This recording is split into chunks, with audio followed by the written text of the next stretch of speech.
konke. Yeah. But mina into engimangazayo kanti akukho la kubhalwa khona ukuthi hayi ucomplainant uthe lo accused uthe kuvele nje ukuthatha isinqumo once ukuthi ucomplainant uthe mina ngabeka ngiside of the story. Nanokuthi mina ngiyaconfuse le case. Kahlahla ikhona into abayenza lapha. Ayikho because icase enjalo ubhadala ibig. Newashi liba wrong mara siyafika leso sikhathi la lime khona ku 3 o'clock. Liyafika ku 3 o'clock. Once liba right. Yeah, liyafika once libe 3 o'clock twice a day. Lizofika ku 3 AM lifike ku 3 PM. So sicela nisiphe indlebe nisilalele noma bungibuke wangibona ukuthi angisinix, I'm nothing to you, but listen and usithathe usifake ecathulweni zakho ukuthi if umama wakho bemenza kanje wena would you like it? Akukho right, ngiyacela. I think naye kusamele ke-example nokuthi kukhulunywe naye sike simbuze ngale ncwadi axosha ngayo abantu ukuthi phela uvuka uvela uthatha ipeni wena usuxosha abantu uyabhala. Incwadi yabhala uye lo Mazibu.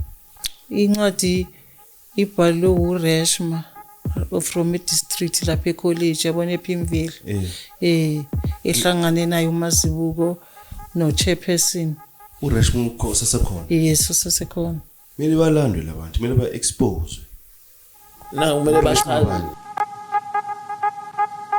Fixhaven connects you with trusted plumbers, electricians, cleaners, and more right when you need them. Simply download the app, find reliable professionals near you, and get the job done right at the first time. And if you are a skilled professional looking for work, download Fixhaven Pro on the app stores, use the code CHRIS26 for a discount, and start getting jobs today. Go to the description and find their link there or on our first comment. Welcome to the Dobe Show. Of course, I'm compiling Christmas. You already know I'm doing the best show. Even James knows. Otherwise, on sound and camera, this thing is usual. I've got my man James, and on my right, I've got my man Kanda. Do one story at the time and one testimony at the time. If you're new to the channel, where have you been? Please subscribe, press the notification bell, as well as join the membership, and also donate. Our details shown after the disclaimer. Shout out to Fixhaven for sponsoring for this episode. We highly appreciate it. We highly appreciate it. Thank you so much. Their link is on the description as well as on our first comment. Download their app. So shout out to Fixhaven. And we also offer cleaning services. I think they will show on the screen. James will show it on the screen. We're also offering the cleaning service. We want to make sure with abantu bathola umsebenzi basebenza special abazalwane. We want to make sure. So if you have an office, maybe that often ukuthi clean every day, so you can just contact us. Mawunenkinga amagundwane ejardini amaphela, then you can just contact us. It's going to create job opportunities, especially kubazalwane laba bangasebenzi abangenayo into yokudla, izinto zabe engahambi kahle. So we're looking at that. So please support us. Maybe kune company osebenza kuyo yazi ubona ukuthi we can get any space, please contact us. Or maybe if you need our services, just contact us. Otherwise, James, are we on grace? Yeah, we're on grace. It's a good day. Yeah. Utho mama makafika la hayi. Wathi imithwalo ayisekho. Imithwalo ayisekho. Hayi imithwalo ayisekho so hayi. Sena mthwalo man. Yabona manje is free. Now we can move. Hayi now. Now we're on grace. Itata, are we on grace? Yeah, always we have grace. Yeah. Dichipinga tsa chiriti. Yeah, sibonga umusa kaNkulunkulu mama. Hayi. Umthanaza kaNkulunkulu sebenzi. Uyasebenza Uyasebenza. kakhulu. Yeah, ixesha lika Yesu manje. Mama siyabonga kakhulu futhi siyakwamukela eshowini. Siyabonga ukuthi uphinde ubuye ubone kunesidingo sokubuya uzobonga. Uphinde futhi ubuye sizokhuluma ngezinye zezinto. So bengicela ubingelele ababukele emakhaya bese uyasho ukuthi namhlanje uthini kahle kahle. Ngiyabingelela ababukeli beChris Network. Ngibuyile namhlanje nguNtokozo Nxumalo. Ngizobonga kakhulu kubantwana bami. Umthwalo wehlile. abantu bangifonele bathi bangibone ku Chris Network bezwa ubuhlungu bacela ukunceda okay hayi abanye yizangoma sebayangibhula khona lapha efonini sebangitshela ukuthi ifanele uzothwasa kwenzekeni ini abanye bathi hayi ifone number yakho nje basikufonela sikubone ukwazi podcast and sesezwa ubuhlungu the way akhulume ngawe ngakhona okay ke bese kuphendula bese kungifonela umunye umama afone lo mama athi use Pietermaritzburg ongibone ku Chris Network uzwe ubuhlungu uze watshela nobaba wasendlini ukuthi hey yamuza umama ibhlungu lento le emvelele abesethi kimi besicela ukuthi ufike la ePietermaritzburg yo ngithi mina yo ePietermaritzburg angiyazi okokuqala nginazi ngizofika lapho ngingazi ukuthi ngizofuna abantu what if ngifuna ukunquma athi hayi mama ke mongafuni usizo angazi cause thina besifuna nje ngumama umfundisi ngobaba umfundisi sikhona nje into nje ekwembethe embi that is why uthi mawuhamba abantu baya kwenqena ukwenzela izinto ukuthi bakuncede if awufuni usizwe ngithi bantu abami bancane mangimbheka usisi nje ingane mhlawumbe bo 35 lingana ne-firstborn yami ngithi hayi mntanami ngizothandaza kuqala before ngize kini ngizonifonela back okay ayingitshele intombazane yami ngithi yazi uyabeza labantu bathi bangaba umfundisi uthi size uzosipha usizo but mina ngiyasaba futhi angaze nje ngaya eKZN ngiyasaba asithandaze uNkulunkulu asiphi sign ukuthi kamampela uvumelekile ukuthi singahamba hayi sithandaza ngisho ungifonele after ngibuya kini angazi robo kuyi10 March or 11 March hayi libe ngithandaza ayifika isign khona ubhuti bengisebenza naye lapha eJabavu East Primary afike ngimxoxele ngithi yazi bhuti kunento enje manje ngiyasaba ukuhamba because angibazi labantu laba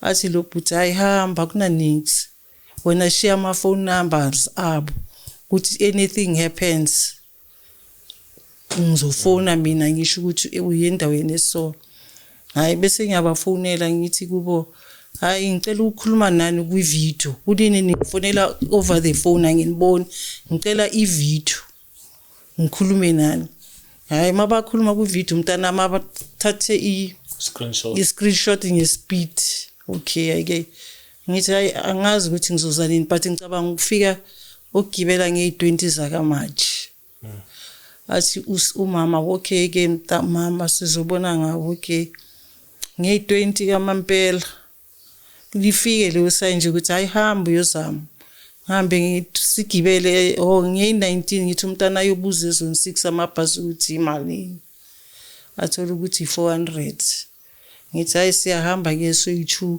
ukuthi masifa siyi2 angeke ngihambe ngi1 hayi kamampela abafana ngabatshela ngithi nabafana abayi2 ngabatshela abafana ngizithulele nje asiphume ku 20 March kube kuyi-Friday sigibele ibhasi ebhara lifike lishiye Park Station bathi amabhasi asePietermaritzburg nizowathola la hamba nothenga amatikiti qala sithenga ayisigibele bese ngiyamfonela ngithi sesebhasini ke ntombazane siza lapha ePietermaritzburg athi manifike ePietermaritzburg gibele ngitshelana udriver ukuthi nizohla eMcDonald's ngithi okay hayi hambe ke ibhasi lihambe sambe 6 hours sifike ngo4 yakhumbula kanti hayi McDonald's sehle eMcDonald's sifune ke sithi sesila eMcDonald's nabo bathatha isikhathi siyasaba ngithi yazi naqola singene ngathi siyothenga eMcDonald's ngiyasaba nje kuma la sihambe siyongena ngaseMcDonald's within 10 minutes afone athi umama ngila ngaphandle ngihamba ngeIsuzu eGrey hayi masiphuma hayi sibona hayi sigibele sambi sifike kwakhe ke kuyasontwa ke asingitshele ke ukuthi yazi mama unebhadi ziningi nje izinto zakho ezingalunganga kufanele nje sithandazele ukuthi izinto zakho zibe right ayike sithandaze kuthandazwe yazi sometimes azumthandazo ucaba sometimes uyofuna into ebambekayo uthe yabona ngithi hawu kamampela suke lena zizothandaza nje kuphela kanti akukho nje azositika kona angibone futhi athi ngiyakubona ukuthi angigabaza ngizokuthandazela mama uzoba right into zakho zizoba right yazi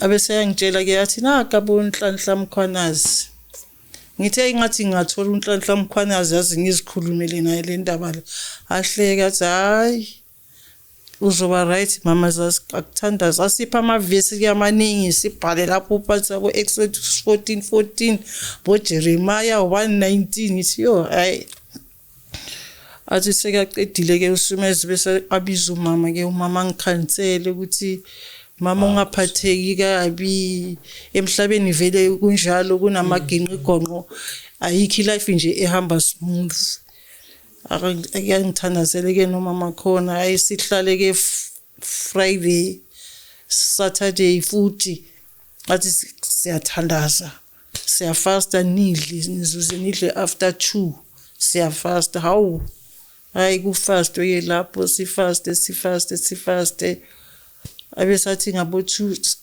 asambeni futhi siyothandazwe ke athi sizoze nidle ngo6 hawu hayi sithandaze unoxola athi mntanami umama sukuyaleka dzizele nje umthandazo ngithi nako kisisho thini nambe ngicanga ukuthi khona sizokuthola ukuphathekayo hayi sithandaze ke athi nifuna ukuhamba nini ngithi hayi mina manje ngiyasaba ukuthi ngibambe manje ngabo 4 ngicela ukuthi ngigibele kusasa ekseni Sunday before wena uhamba isontweni okay athi ke nivuke ekseni sithandaza isivuke ekseni ngamampela sithandaze athi mina ngiqedile mawungakholelwa kuNkulunkulu mama hayi mina okwami kuphelile ke ngithandazele ngikhulumile noNkulunkulu wami into zakho zizoba right okay hayi sigibele Sunday sibuye masibuye Monday sifike sesiye court siye nini last week ngi16 masifika ngi16 sesine lawyer entsha ngambe ngayofuna eyamahala le Maponya Mall ngosene hayi sithole ke uMabhukushe simele sikhulume ke afike no lo accuser hamba i1 basibize ke ayike mabasibiza siyema lapha ecourt ke ngimbone ephuma angazi ucelile aphuma shone ngale bese bathi kithi ay yazini ukhona into asazilungisa ubhuti lo olimangalele sicela ukuthi nibuye nge8 zakambeyi Sunday masihleli ke umfana wami lo mdala afika athi hayi mama unkosinathi uthi ucabanga ukudrop ama charges and ucela ukuthi ubani unoxolo ayeluhoya ama scams ngithi mapha ke manje ama scams awenzayo hayi mangithi ngisathi sisahleli lapho akufona omunye futhi athi hayi ifone number ngithathe ngale but mina ngiqale ngakubona ku Chris njengoba ngibona futhi ngapha kuna podcast ngicela uthathe na inamba yephoyisa la seNatal ulifonele umtshele the whole story hayi ngilifonele le phoyisa lintombazana ngilifonele athi kimufuna i case number ngithi ayithi ngibheke abese ngiyayibheka ke ngiyithole ngimtshela ukuthi OB 3885 05 2023 athi ayikho case number ethi OB yeba le OB le akusi case number mama iOB email ukuthi occurrence book i-occurrence book mama ifana ne-logbook uyayazi logbook ngithi i-logbook esikolweni igcwaliswa if mhlawumbe umhlolo ufikile namhlanje esikolweni uyafika asho ukuthi kwenzeke lokhu nalokhu athi nakuwe ke kunjalo kusho ukuthi ovulela icala nje kuphela akuna investigation akuna nix bongafananga uzulale even emaselini so uyazi ukuthi ungasuka nestate ngaleyo nto leyo abese ngipha inamba athi akamajor wala Orlando ngimfonele ke umajor umajor mangimfonela wanginikeza iphone number yaka station commander cause uyangibuza ukuthi ngiboshwe kuphi ngathi ngiboshwele eDeepkloof police station ngifonele station commander wase Deepkloof angimtholi iyaringa but akayi-answer then is the Wednesday ngimtshela ukuthi hayi ngikunini ngimfonela u-station commander angimtholi then ke besethi ke umajor uzongifonela today but 8 o'clock uzobe se-meeting but later uzongifonela ngitshela ukuthi what is going on because le ntombazane ngitshelile ukuthi akaboshwe umuntu nge-OB fanele kube yinamba kuphela i-OB isuke ungaka-investigate ongakenzwa nix ifana nokuthi bokubhala nje kulokubhuku ukuthi kukhona umuntu ofikile wakuzokubophisa hayi ukuthi bofanele uspend a day police station so sengimele lokho ke ukuthi ngizoza umajor ukuthi today uthini mina nje ngisele nje ukuzobonga ukuthi at least ngiyabonga abantwana bami ukuthi nina ngiphi indlebe nangilalela azange ningithathe ngokuthi ayi lo mama lo uphambene ekhanda cause ningibonile ukuthi bengixakekile ngingazi ukuthi ngizoyenzani anizange nithi uxakekile lo mama lo ulimele engqondweni asinasikhathi sakhe ngizobonga lokho nje kakhulu ngibonge nalabantu bala eDobsonville ababhizi namhlanje basangithandazela bangithumelele bayasho ukuthi bazoza bengiphathele something bazongibona abala eDobsonville so ngiyabonga kakhulu siyacela ukuthi nabanye abanesandla babona ukuthi ngiyakhona la ukusiza labakusiza khona ukuthi uhlala nezingane manje usebenzi uhlala nezingane ezincane kuningi okudingakala umuntu asisho ukuthi abantu mhlambe sithini but asithi lokho noma kuthiwa lo 50 rand lo 100 rand ubona ukuthi khona kusakhona nawe makhona ofuna ukuthenga okuncane uyabona ngiyabonga cause angithi sekhona lodaba lakho lasesikoleni sesekhona sesiyilo nje engisamile engazi ukuthi ke ubani ngizomthola but obengiphethe kakhulu ileli lala lika makhelwane but anginalo kumele phela cause usengabuyela esikoleni ufundisa ngithi ngisengabuyela if yena angithi uyangicima ngakhona ukubuyela futhi ePretoria lapha eSays ngiyoregister futhi again okay into esicela manje ubulungiswa base police station qala ukuthi ilunge lento le cause ngoba usushilo ukuthi kahle wrongful arrest yes cause OB kwangamelanga uqala la I don't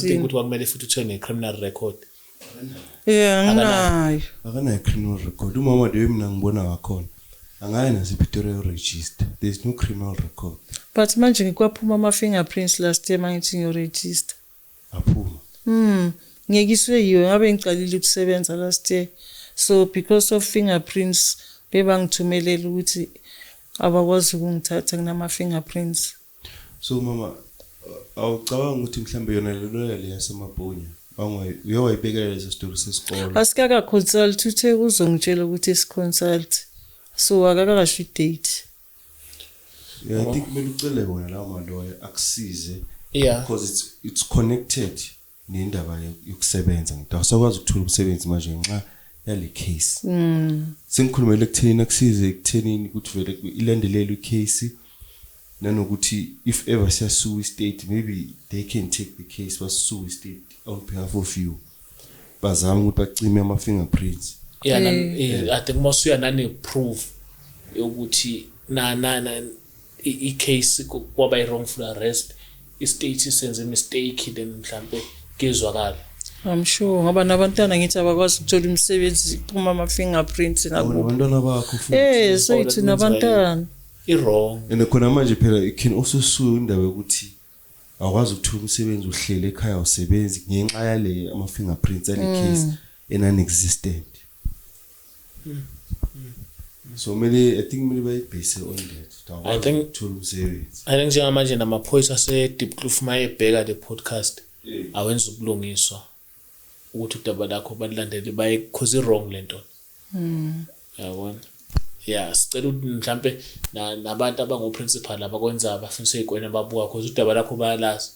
If befuna ukuqasha then bayazi ukuthi isimo sikanje. Bekuthathe udaba usalungisa. In station commander se-Diepkloof kumele obukele la omazi station commander se-Diepkloof bamtshela ukuthi kune case kamama kumele isukumele. Yabo. And bengicela nami bantwana bami ukuthi ama prosecutor before bethatha any actions, not every complainant is a victim. Abanye baba ama complainant kanti une vendetta ukuthi mhlambe ufuna ukukhipha iskono no Chris mhlambe ngiyamzonda ngimthanda uChris, then mhlambe vele bengimcuphile uChris ngizomsukela ngento encane ngithi umuntu angeke athule nami angeke ngithula umuntu angithuka ngibize ngeprostitute angibize ngani bengeke ngithule ngamphendula kanti kusho ukuthi yena umcuphile uyazi ukuthi mangikhuluma uzohamba gijima. So bengicela nami ukuthi nje ama prosecutor abobhekisisa before umuntu evule case akusikuthi ama every complainant uyi victim yokuthi ngempela usukelwile nalowo muntu loyo. And the worst party ngokuthi OB kusitha kubanga investigation. Azange bena nani mara bangivalele and I was handcuffed things usukhlungu. I think mina nawazi umthetho la South Africa kusebenza kanje. There's no case number. Ane it means there's no case. Ama fingerprints ayavela Pretoria. Pretoria. Court uyakhuluma nomanje like magistrate. Mina ngicela ilawyer engithathile mntanami. Ifike yastampa for ukuthi ngingamthumeleli message ukuthi how come ukuthi yonke lento eyenzakalayo yena lawyer engaboni angaziboni mina angazi nix akangitsheli nix. Ubona pick up nalento. Even OB ayithi bofanele ayibona ukuthi why bathi OB case number. Sengisho ukuthi naye moye court umagistrate yena lo mkhulu lo uthatha inqumo akayibonanga yena lento nina iyakhuluma icase kuyenza thina sikhuluma ngayisithi kwakhuluma ucomplainant thina zange sikhuluma noma ngoba ukhulumile ucomplainant asinikwe ichance umagistrate wathini maybe ku first court appearance okwenzakalani because nayo umagistrate kumele abone ukuthi hayi anti kwaba umagistrate wokuqala lo wathi esidi neighbor nga complainer ngo prosecutor court bese court B bese attend court B sasuswa court B kwathiwa siye court A umagistrate ose court A akakhulumi next wavele nje watshela ilawyer ukuthi Mr Lawyer your clients know what to do kusho ukuthi fanele sikhiphe le mali okuthiwa siyikhiphe shona mali yasebenzisana into eyodwa ama prosecutor konke but mina into engimangazayo kanti akukho la kubhalwa khona ukuthi hayi ucomplainant uthe lo accused uthe kuvele nje ukuthatha isinqumo once ukuthi ucomplainant uthe mina ngabe kangiside of the story nanokuthi nje mina ngiconfuse the case kahle ayikho into abayenza lapha ayikho because icase enjalo kubadala ibika ayi nokuze bathi kunabo small claims court for into ezinjalo yes ikulakuthethwa khona abacala la hlangana nezimali usho ukuthi awusebenzi ungakwazi ukubhadala imali engaka ifika kanjani kule court le ana ukuthi phela ibika ifika ngithi ibika ziyakhala ibika ziyakhala but since ngizela kini ibika azisakhala uthuli lesekavala nomnyango waseDaning Room akasawuvuli since ngizela usho ukuthi ibonile le podcast no nice sisho kanjalo no nice yamcela ukuthi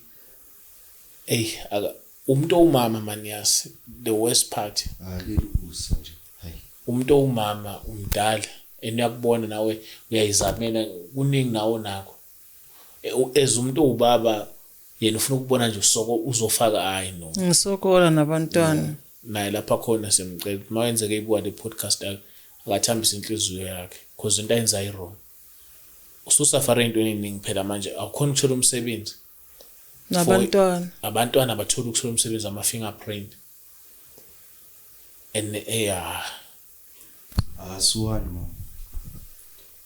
Mina ngisafare kakhulu, you need to sue the state. nge-OB You need to sue the state. Angikwazi ukuhlala kanje ngingasebenzi ngenxa yalo baba lo. I'm sure ngithumelele Chris la uzakhona lapho esalikhuluma ukuthi anikwazi ukuboshwa nge-OB angikwazi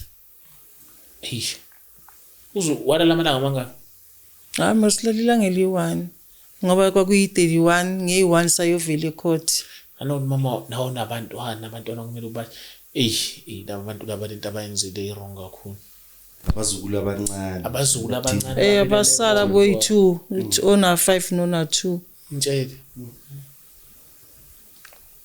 man so ngiyabonga abantwana bami ngiyabonga kakhulu ngiyabonga ngicela nokuthi abantu banixhase siyazi nathi noma ngabe kuncane kungakanani sinifakele bengicela nikhule ukudlula lokho nize nibe namaloya wenu nani ukuthi masiza sizokhala at least sikhipha kule mali nikhipha kule mali esinidonatela yona nibe neloya yokuthi hayi hamba umela umama naku kwenzeka so and we can do it ngiyacela kubantu ababukele ukuthi mabamxhase uChris Network bantu bayasebenza abantwana bami ngiyacela nakithi zalikwazi esithi sikhulile sizame noma ngabe 20 rand it will make a difference mama siyabonga kakhulu no nanokuthi ngoba sivule the clinics nama cleaning services funa ukuthi siqashe bona abantu abangabazalwane also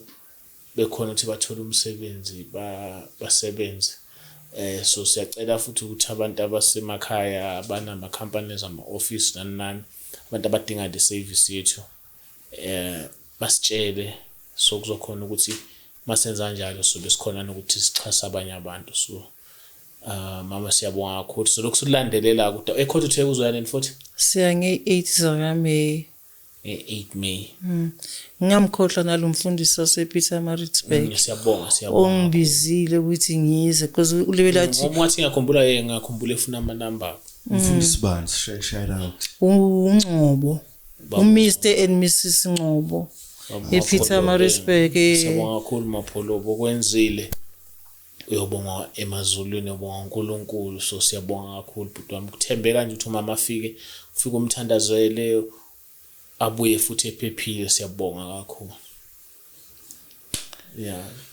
manje mama uprincipal lo waxoxa usasekhona Olindiwe Mbatha angithi wabaleka ngo2019 waresign wathola imali zakhe okhona lo ngixoshile ukuthi ngangena esikolweni uMazibuko usesekhona igama nisibonga ubani uSifiso Gloria Mazibuko uthe isikole isikole ma eJabavu East Primary I think nakhona mhlambe komele eJabavu East sike siveze ikhanda sike siyozwa kahle ukuthi kahle cause le ncwadi ingwelo akunika le ncwadi ukuthi is it fair ngale yancwadi ukuthi akuxoshe naye kusamele kasiphendule mhlambe kulo cause bengaqashwanga yi-school governing body even if bewuthisha we-school governing body fanele kube nama-letter head esikolo at least mina ngiqashwe yi-state angikwazi ukuthola leya ncwadi enganikhombisa yona I think naye kusamele ke-example nokuthi kukhulunywe naye sike simbuze ngale ncwadi axosha ngayo abantu ukuthi phela uvuka uvela uthatha ipeni wena usuxosha abantu uyabhala incwadi yabhala kuye lo Mazibuko incwadi ibhalwe uReshma from district lapha ecollege yabona ePimville ehlangane naye uMazibuko no chairperson uReshma ukhosa sekhona yes usesekhona mele balandwe labantu mele ba expose na kumele bachaze ganda uReshma Molo she's an Indian Reshma Molo Pimville district yeah D14 yana emelalanda expose because ayikho lento khona kwaxoxa ngencwadi ebhalwe ngencwadi ebhalwe ngesandla under Department of Education hayi mina ba expose straight correct into abayenza hayi umuntu uzoyibona ekumadlanga ngalezi zinto abazenzayo because wrong wayechaza izinto kumadlanga because into abayenzayo uyabona wrong because maxoxa lo mama unezingane uthi zidlini abantu umuntu uvela athi hayi ulaya wena kanti akaboni ulaya inqwaba yabantu awona mangathi ulaya uChris ulaya inqwaba yabantu kunabantu ababheke kuwe and what goes around comes around angeke ngize ngibaxolele Chris ngithi kubo yabo lo abakwenze kimi abantwana babo ngeke bakwazi ukuthula kuyoba i-generation to generation ngisakhala namanhliziyo amhlungu bangiphuca isinkwa emlonyeni phila kabuhlungu Chris angaze ngaphila kabuhlungu kanje bantwana bami so that is why ngithi uthe umfundisi ngibaxolele akusi instant ukuxolela ngimtshelile naye ngathi akukho instant kunzima wena kuwe ku easy kimi kunzima the way bangizisa ubuhlungu ngakhona ngibuzwile sometimes ingabi nakudla endlini because of bona ngithi generation to generation angeke bathola ukuthula abantwana babo nabantwana babo kusazoba njalo lento abayenze kimi basazoyitaste abantwana babo. Hey mama ngiyayizwa ipain yakho but iwushama ukuthi into zakho ilunge nawe mayilunga mhlawumbe inhliziyo iyothamba ubaxolele. Ngiya understand manje situation okuyo nangendlela ozizwa ngayo ngiya understand futhi ngiyayibona kodwa isifiso sami ukuthi lento le ilungiseke mhlawumbe mayilungiseke iyothoba ipain oyizwayo njengamanje ukuthi ugcina uxolele okwamanje vele ngiyakuzwa cause isimo sesekuso njengamanje but ngiyathembisa ukuthi uma sindlula cause awunayo inhliziyo uma ngidlula masindlula lesimo izinto izoba ngcono nenhliziyo yakhe izoba ngcono enesobaxolele ukuthi mama njengoba uChris asho vele it's not easy akukhulula ukuxolela umuntu vele especially mekuzubhlungu kakhulu it's not easy vele sonke singabantu but mina what I want to tell you is you need to free yourself let God deal nalento lena sometimes unokuza abanye abafundisi basho ukuthi enye problem esiba nayo as abantu ukuthi sifuna ukuzibambela izinto that's true sifuna ukuzibambela sekelela uNkulunkulu sikhohlwe uNkulunkulu beka uNkulunkulu phambili uxole for your sake uNkulunkulu uzodila nawe cause manje even uma ungaxolela ublock ama blessings yabona angithi uNkulunkulu ufuna ukukunika wena obambile so uzokunika kanjani cause wena usabambile yabo so the time uyeka nama blessings will fall enixola naloko uxola ukihlisele nasebantwaneni bakho teach them nabo ukuthi baxole kuzovuleka uNkulunkulu uzodila nabo labantu abayenza uyabaza uNkulunkulu abantu ababhedana uNkulunkulu akafuni ngabantu bakhe uzodila nabo it's not ukuthi akaboni uyabona nje kahle but now I think there is a progress so now you have to like let it go and uyekelela uNkulunkulu yabona izinto siziyekelela uNkulunkulu because makuthiwa siyiphatha nathi ngokuhlakanipha kwethu ngaba sikho as ngesikhona ukuhlakanipha ukuthi sisiyesibuzo sithi uNkulunkulu namhlanje wenza ukuthi kulungile intando yakho mayenzeke so njengamanje kumele mawufika ekhaya uthi uNkulunkulu intando yakho ayenzeke enizokwenzeka yanizwa abantwana bami kodwa hey kunzima ngisenyameni ngiyazwa ngisenyameni okwamanje hayi ngisenyameni yabona kwa yena lo makhilwane ngithi nje abantwana bakhe nayisho umthandazo yasebenza baba yasebenza mntana mina umthandazo will calm you down umthandazo uzokwenza uxole pray mina I'm talking from experience pray umthandazo yasebenza vele kumele umthandazo yasebenza uzokusiza ukuthi ube free ukhululeke uzozibona izinto zenzeka wena opposite nakho kuyokwenzeka kuyokwenzeka izinto ade ungayicabanga uthulele nje Like that's the way amandla omthandazo amakhulu ngakhona. Yonke izinto ade lokho ungazicabanga ukuthi yebani nalokho because through prayer mama izinto ziyenzeka. But mama siyabonga kakhulu soqhubeka silandele udaba lakho siphinde sizwe futhi uma ubuye ecourt ukuthi uhambe kanjani. But siyafisa ukuthi le episode noma ngabuka official eyodwa ezothinteka ibe noNembezo izwe pain yakho and siyafisa ukuthi le episode ibe ngabantu abazothatheka bethi hey Chris ithi sincede umama la isinceda khona. Sifisa ukuthi ibe ngabantu abazothi namhlanje asiphakameni asisizaneni. Yabo so siyabonga kakhulu. Siyabonga kakhulu mama so lokusiqhubeka nje naludaba lakho silokho sibuyana because after 8 foot sizofuna ukuthi uze futhi uzosichaza ukuthi kwenzakalani sazi nawe sifuna ukuthi ufile uprotected because ngoba ngasho ukuthi anything mayenze uyazi ukuthi uyangifonela usho ukuthi Chris kwenzeka ukuthi ke manje yabo so ungabusasaba because ngakunika le assurance ukuthi anything yenzakalayo wangithinta mina ngizobe sengiyelapha so qhubeka nalento ungabusasaba manje when I just go there. Ngiyabonga abantwana bami yini ningiphe amandla ukuthi at least khona abantu abangizwayo. Khona abantu abayizwayo lento engizwayo because abanye bokhuluma nabo ubone nje ukuthi uyithatha easy akabuzwa lobuhlungu bungaphakathi kimi ukuthi ngidahlekelwe umsebenzi sengiyaboshwa for into engekho. Khona manje sekuweske mase ngizothola ukuthi OB tax number le engazobatshela khona umuntu ongaboshwa ngeOB. You've been through for nothing. Uyayibona leyo nto. Ngokubuza mama if you don't mind me asking. So uselelwe iminyaka engakho ukuthi ungaqhubeka usebenza? 4 years. How did this happen? Seseningi. Awu mama usengabamba. No, asithemba ukuthi yonke into izohamba kahle going forward.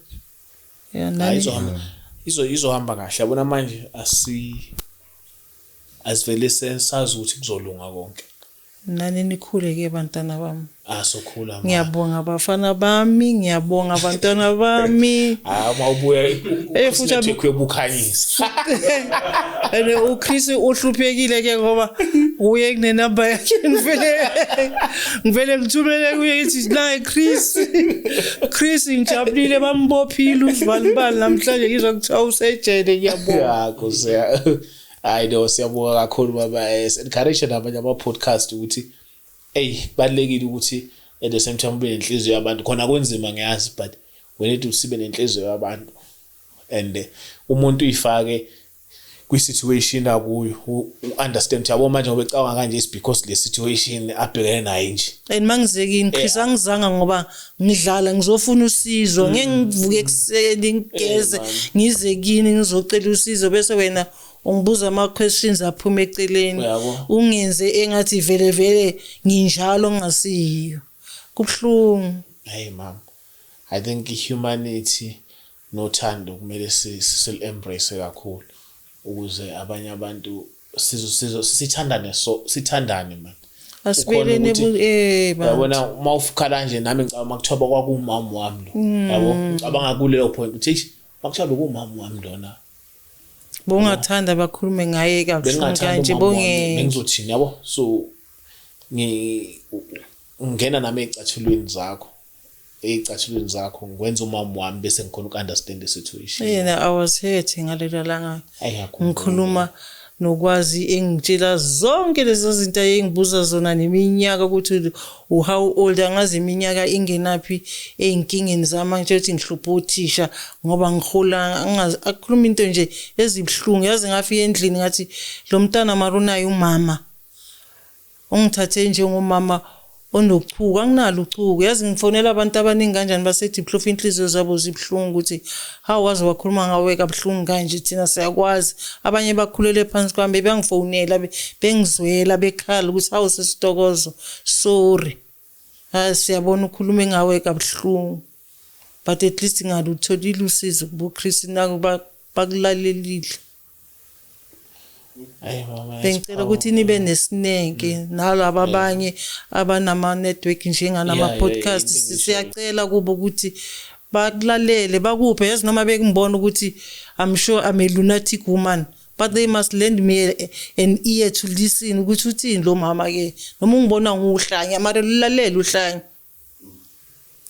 newashi liba wrong mara siyafika leso sikhathi la lime khona ku 3 o'clock liyafika ku 3 o'clock once liba right yeah liyafika once libe 3 o'clock twice a day lizofika ku 3 am lifike ku 3 pm so sicela nisiphe indlebe nisilalele noma bungibuke wangibona ukuthi angisinix I'm nothing to you but listen and uzithathe uzifake ecathulweni zakho ukuthi if bokumama akho bemenza kanje wena would you like it akukho right ngiyacela nginibonge nje bantwana bami ngibonga kakhulu uNkulunkulu anandisele nikhule asikhuliswa yiwa ama blessings ku Chris Network ama blessings abantu la amabekhuluma bethi hayi kanti zami siyabonga into esikhulisayo uyabonakala ukuthi neBhayibheli niyalazi kancane awaba sethi hayi kancane siyayiBhayibheli la kuvulela lenye verse awona baba kuvulela lenye verse ungakho hayi niyalazi ngiyaxolisa kancane ngiyawithdraw kancane hayi baba i-background yobuye ekhaya nje wasitheyile engane nje iyashaya iBhayibheli siyabonga kakhulu wetsharathi Big 7 hayi bese ngithi ngizofuna i-English ya ungihaphile ngiyahamba manje yofuna uClement Manyathela kanti ngizolithola usizo la ekhaya futhi sikusizwa nje sisibhalu no baba siyabonga kakhulu ngibongile batwana bami siyabonga baba otherwise shout out to Ghana and James and yeah thank you to Fix Heaven siyabonga kakhulu mama so lokusiqhubeka ke nodaba lakhe sicela wonke umuntu osemakhaya ukuthi ngempela bafethu le episode ndokho ne like ayiphakame abantu bayibone izifike nakuma official kufike abantu aba right mama sizakade ingapheleli la okwamanje sisabheke kwi court case yakhe sifuna ukuzwa ukuthi nge8 kwenzakalani wena station on Chris Network otherwise James we out or what yeah we will